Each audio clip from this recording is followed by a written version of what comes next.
The next tool I'm going to show you is the Magic Wand tool.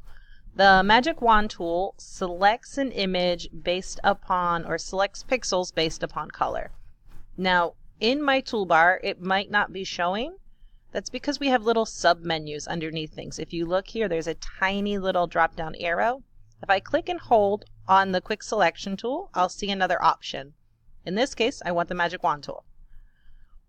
Once you have your tool selected in your toolbar, at the top of the screen, you're going to have your toolbar options. The one we're really going to want to pay attention to today is called Tolerance. Before I do any selecting on this image, I'm going to unlock my background, which turns it into a layer.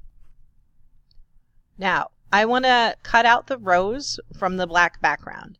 So I'm going to delete the black background by selecting it and hitting delete.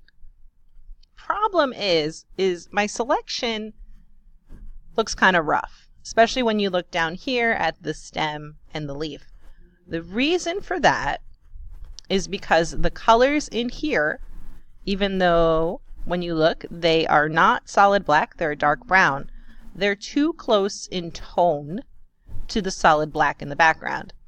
To change that, I can go up to my toolbar options and go to Tolerance, and I can lower the tolerance. Think about when you're done with somebody, your tolerance is lower, you're less likely to choose that.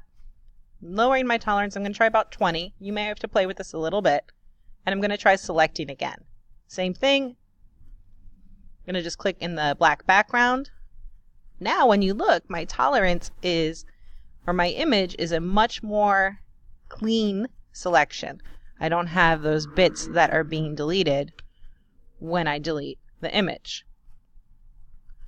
Now, if I were to copy this, because of how it's selected, I wouldn't actually be copying the rows. I would be copying instead the empty background. In order to change that, I'm going to inverse the selection. Go up here to the top menu, click on Select, and choose Inverse. Now, if you look carefully, you can see my marching ants are only around my rows. So I'm going to copy it, Control C, go to my destination document, and paste, Control V. Again, this is a very large image because I chose the highest resolution available to me. I can either grab a corner and hold Shift. I can also go up to Edit, Transform, Scale. Make sure that it is uniform, which is right here, the little lock. And I'm going to try making it 10% instead. And that's too tiny. I'm going to undo.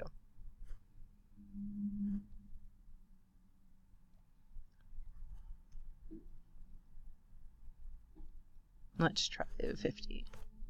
There we go. So now it's a little easier for me just to grab a corner. Remember, you want to constrain the proportions. For most of you, that means you're going to hold Shift. Keeps it from getting warped.